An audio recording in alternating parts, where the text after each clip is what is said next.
안녕하십니까. 부동산 신문 읽어주는 공인중개사의 땅사고TV 김동성입니다. 오늘부터 상반기 신도시 사전청약 전시건대 치른 자산시소 제외한다는데 요 소식보다는 지금 제 눈에는 내년 하반기 전시값이 또 폭탄이다. 요 소식이 더 큰 것 같아요. 요 소식도 먼저 전해보겠습니다. 내년 하반기 또 전세값 폭탄, 물량 예측 못하는 정부.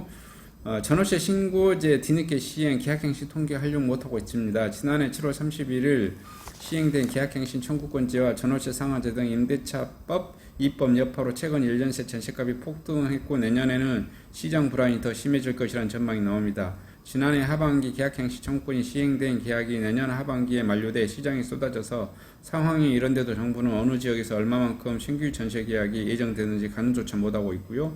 27일 국토교통부 실거래가 공개 시스템에 따르면 지난해 7월 임대차 입법이 시행된 후 연말까지 전국에서 이루어진 아파트 전월세 거래는 34만 4,900건으로 집계됐고요. 서울만 놓고 보면 7만 8,500건입니다. 계약갱신 청구권제는 2년 임대기간 한 차례 더 계약을 연장해 4년간 거주할 수 있도록 한 제도입니다. 이때 임대료 상승폭이 기존의 5%를 넘지 못하도록 한 개 전월세 상한제입니다. 시장에서는 지난해 8월에서 12월 이루어진 계약 중 상당수가 계약갱신 청구권을 사용한 계약갱신인 것으로 추정하고 있고요. 청구권을 사용한 계약갱신은 내년 8월부터 순차적으로 만료됩니다. 문제는 만료된 물량의 기존 임대료보다 두세 배 더 줘야 할 공산이 커졌다는 것이고요. 임대차법 이 시행이 전세 물량이 줄고 임대료를 미리 올려받으려는 집주인이 늘면서 전세값이 폭등했고요. 국민은행 월간 통계에 따르면 지난해 8월부터 올해 7월의 수도권 아파트 평균 전세가격이 25.7% 3억 4천만 원에서 4억 3천만 원으로 서울은 24.5% 5억 1천만 원으로 6억 3천만 원 상승했습니다. 이은영 대한건설정책연구원 연구 책임연구원은 집주인이 4년 동안 못 올리는 전세를 한꺼번에 받으려고 할 것이고 계약갱신이 시세보다 낮은 점을 감안하면 기존보다 전세 가격 2배가 넘게 올라가는 사례도 나올 수 있다라고 말했습니다. 내년 하반기 전에 대책 마련이 시급하지만 정부는 시장 상황조차 제대로 파악하지 못하고 있고 계약의 세부 내용을 신고하도록 전월세 신고제가 임대차법 입법 시행 후 1년 가까이 지나온 6월부터 도입되기 때문에 정부는 지난 20일 서울 100대 아파트 임대차 계약 확정일자 신고서를 분석한 결과 갱신율이 57.2%에서 77.7%까지 높아졌다고 자천했습니다. 하지만 의무 기재 사항이 아니다 보니 이 가운데 몇 건이 청구권의 행사가 물량이고 몇 건이 양자 합의에 의한 갱신인지 구분하지 못했고 2달여간 전월세 신고 통계도 아직 유의미하게 활용할 수 없다는 한 부동산 전문가는 전월세 신고제를 먼저 시행해 임대차법 시행의 데이터를 축적한 뒤 임대차 입법을 시행하는 게 옳았다며 순서가 뒤바뀌면서 적절한 대응이 이루어지지 못했다라고 말하고 있는데요. 어찌됐든 계속해서 임대차법 요거 4년 때문에 또 8년, 7년 말 나오고 있어서 금액은 더 막 올릴 것 같다라는 그런 우려에 섞인 예측이 예상되어집니다. 그리고 오늘부터 상계 신도시 사전청약 전세대출금은 자산기준서 제외한다고 하시네요. 당연하지 않을까 싶습니다. 수도권 공공택지 1차 사전청약 일정은 공공분야 특별공급은 7월 28일부터 8월 3일까지 하고요. 일반공급 8월 4일부터 8월 5일 해당 지역 합니다. 수도권은 8월 6일부터 8월 10일까지 하고요. 일반 공급 2순위는 8월 11일 날 합니다. 신혼희망타운은 해당 지역 7월 28일부터 8월 3일까지 하고요. 수도권은 8월 4일부터 8월 11일, 당첨자 발표는 9월 1일 날 합니다.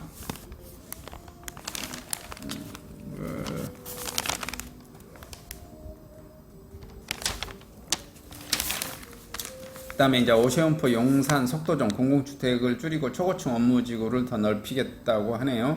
10년간 방치된 용산개발 정피창 전자상가 연계 추진하고 서울시 국제현상 공모를 생략하고 행정비용 줄이고 시간 단축하기로 했습니다.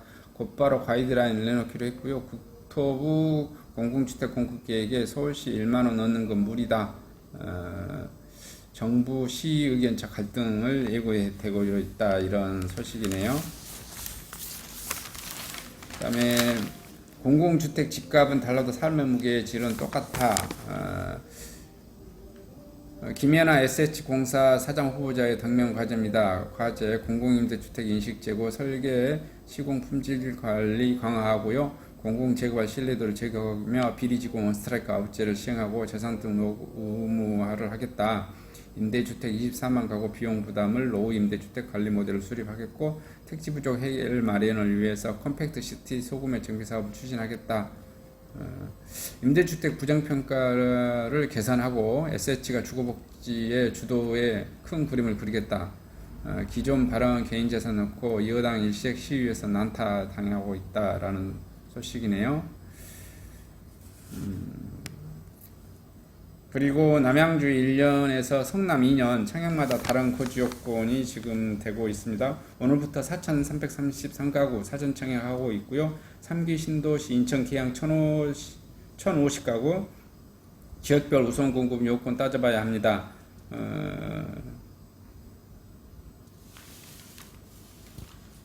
그 다음에 이제 중국인들 한국 땅 매매 제한, 중국인들이 한국 땅 너무 많이 사고 있어요. 특히 중국 사람들이 한국 땅을 많이 사서 군사보호구역이라든지, 그다음에 우리 주권의 지자체 주권에 대한 문제가 발생될 수 있는 것 같아요. 어느 정도 외국인들한테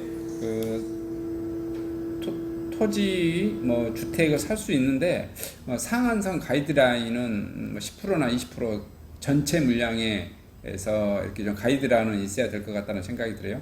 일본 같은 경우는 그런 경우 좀 많이 있더라고요. 특히 그 타겟팅이 많이 되어지는 곳이 미 군부대가 있는 곳 주변을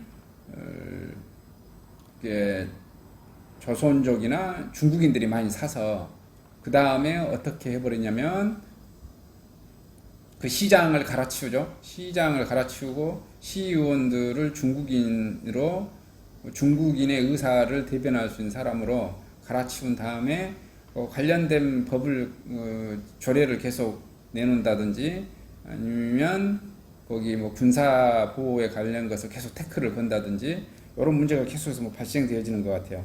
그래서 우리나라가 어떤 지역의 주도권을 완전히 상실하지 않을 만큼의 가이드라인, 최소한 10%나 20% 어느 정도 상한선이 좀 정해져야 대한민국 국민의 전반적인 전체적인 의사가 적용되지 않을까 해서 이 법은 굉장히 빨리 좀 제정돼야 되지 않을까 이렇게 좀 생각이 좀 되어집니다. 총량 제한, 물량 제한, 퍼센트 제한이 있어야 될 것 같아요.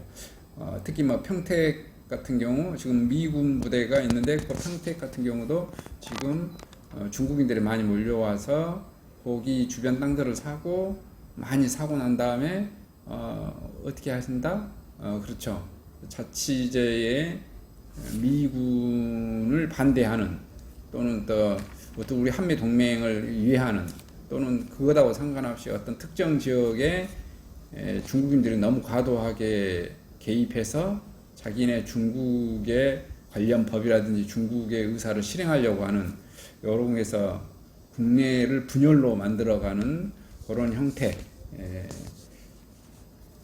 사전에 차단시켜야 되지 않을까 이렇게 좀 생각을 해봅니다. 이상 전국 관련 소식 마치도록 합니다. 감사합니다.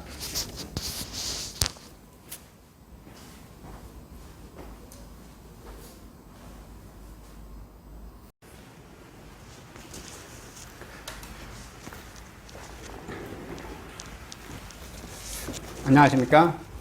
저는 네이버 카페 빛가람 혁신도시 카페를 운영하고 있는 카페직이고요. 카페 활동하고 있는 카페 부동산입니다. 나주 혁신도시에서 기반으로 하고 있습니다. 상가 토지 아파트를 전문적으로 하고 있고요. 또 삼성화재도 같이 활동하고 있습니다.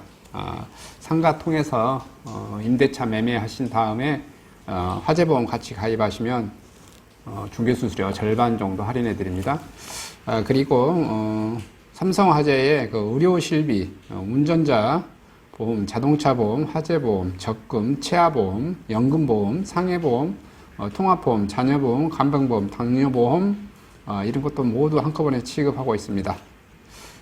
보험을 또 가입하게 되시면 또 이렇게 저를 통해서 상가 이렇게 임대차 내시고 하시면 네이버 카페 빛가람 혁신도시 카페에 홍보를 해드리고요. 유튜브에도 이렇게 홍보를 해드립니다.